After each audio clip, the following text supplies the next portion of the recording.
Hello and welcome into Game Night on the Paladin Network. I'm your host, Pearson Fowler, and with me today are Campbell Smith and Chris Edel. We'll get to them in just a minute. Super Bowl 49 is now in the books, maybe one of the most exciting Super Bowls we've ever seen, certainly up there with the Patriots-Rams game and the Bills and the Rams. Just one of the greatest Super Bowls of all time. Guys, let me just get your quick take, starting with Chris. Quick take on Super Bowl 49. It had the potential to be a boring game. During the middle of it, it looked like the Seahawks were going to run away with things, and Tom Brady was going to lose. Deflategate was probably the biggest topic of conversation for everything, and it looked like it really might disappoint. And then Tom Brady took over the game, and obviously the Seahawks had a chance to have a game-winning drive at the very end, and the infamous play call by Pete Carroll to not use Marshawn Lynch on the 1-yard line, 2nd and 1, to win the game, and Russell Wilson threw an untimely interception to Malcolm Butler. Definitely one of the better Super Bowls that I've seen in my lifetime, and I think it's one that everyone's going to be talking about for a long time. Campbell, your quick take. I agree with everything Chris said. I think the play call at the end was just mind-blowing. I was up for a while at night just thinking why, with one of the easily the best, not easily, but arguably the best running back in the game. You have, 3 chances to get him in there, half a yard. That is 1.5 feet, people. It's Marshawn Lynch.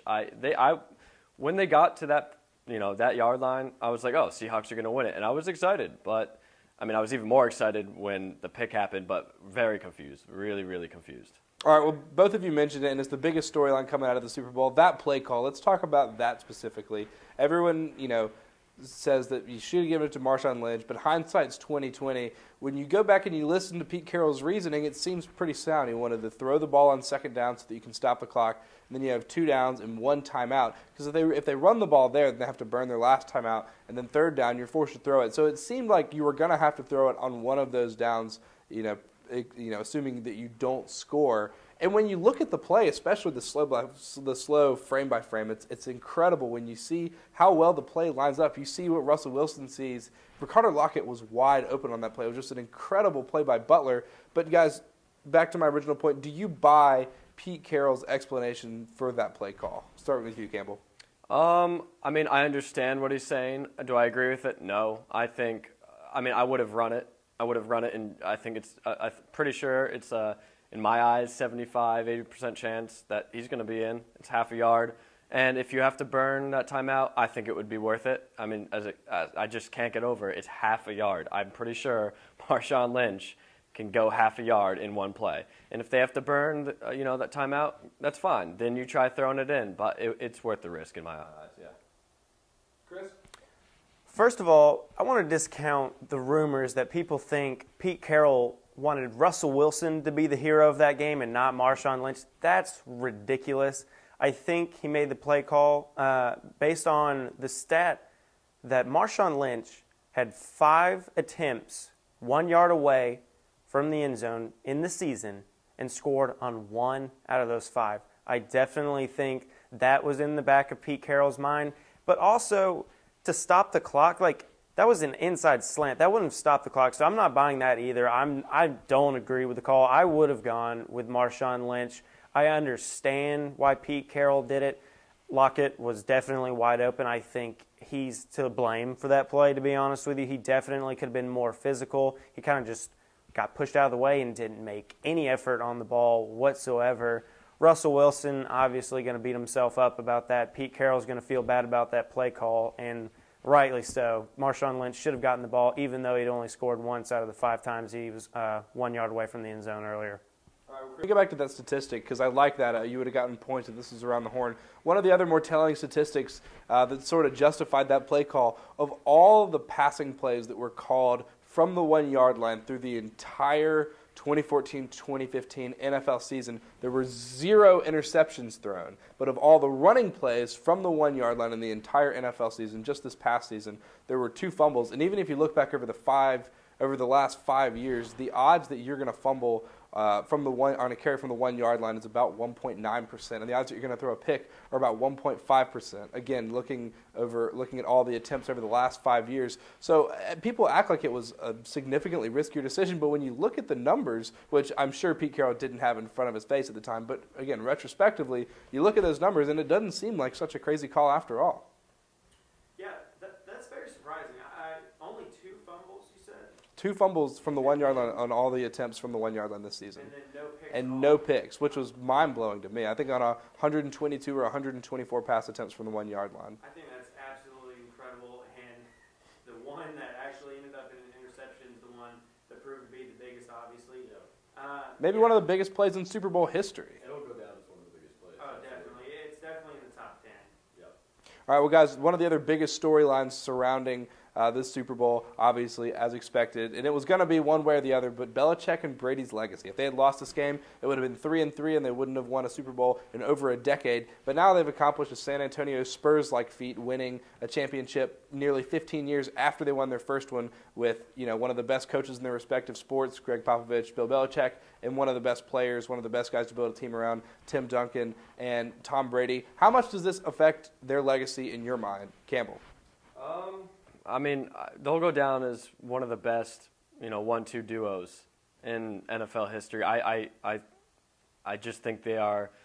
Without Belichick, would they have won? I don't know. Probably not as easily. Or not, that was an easy game, but they wouldn't. I don't think so. Without Brady, you think Belichick would have been able to have another quarterback and have him be as much of a leader and as successful? I don't know. But definitely those two together, that's a 1-2 punch that you just. They're going to go down as one of the best franchises, at least for the New England Patriots in the last decade for sure, and one of the best teams in the NFL for sure. Just those two, but they have a lot of other good pieces. You got to give other players some credit. Gronk, Edelman, they played very well. Do I think, to go and maybe talk about the MVP a little bit for the Super Bowl? I think Edelman, I want to say I think Edelman should have won it. But Tom Brady is deserving nonetheless. He is a great player. He's the leader of the team. He kept them together.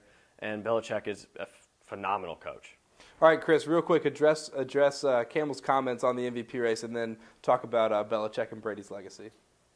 At first, I was very surprised that Brady won the MVP. Definitely thought Edelman had a fantastic performance. Even Malcolm Butler for his play at the end of the game. Yeah.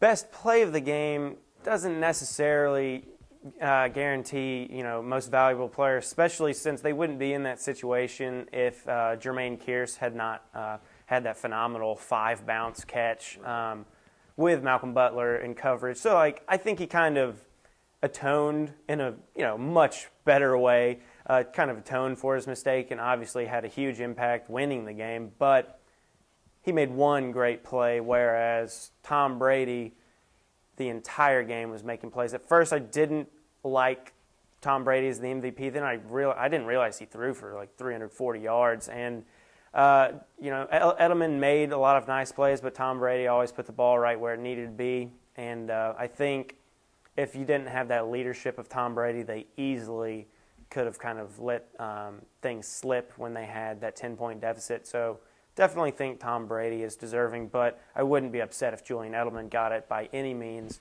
And then as far as Brady-Belichick, I think this Super Bowl is going to go down, other than the first one. I think the first one's always your favorite. I think this one's going to go down as their second favorite because they saved their bacon here. 4-2 in the Super Bowl looks a lot better than 3-3. And you mentioned that they hadn't won a Super Bowl in 10 years.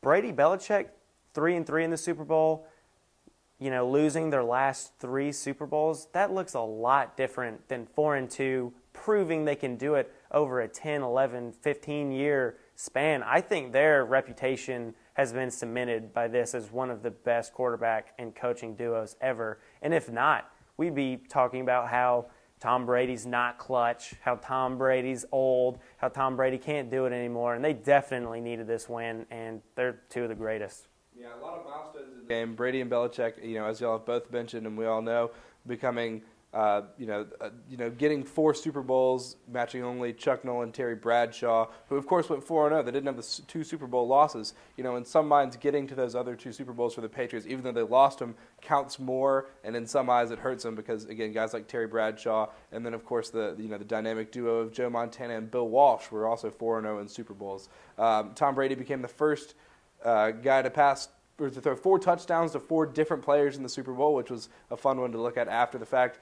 First guy to have 37 completions in a game, and 13 of 15 on his final 2 drives against what's been the best defense in the last 3 years, and one of the best defenses we've seen in the history of the NFL. So just an unbelievable performance by Brady, and then obviously you give Belichick a lot of credit for having guys prepared for that. And, of course, after the game, Malcolm Butler and I think Tom Brady and Bill Belichick all commenting on the fact that pick play that Seattle tried to run to score the touchdown at the end of the game that Malcolm Butler picked off is one that they had run numerous times in practice. And I mean, just unbelievable, mind-blowing how good this coach is to be able to prepare these guys for the exact play that Seattle was going to run on what will go down as probably the most famous second and goal in the history of the Super Bowl. All right, well, guys, thanks so much for your time. We're out of time here, but stick around and check out youtube.com/Paladin Network for more Game Night clips and other great original content.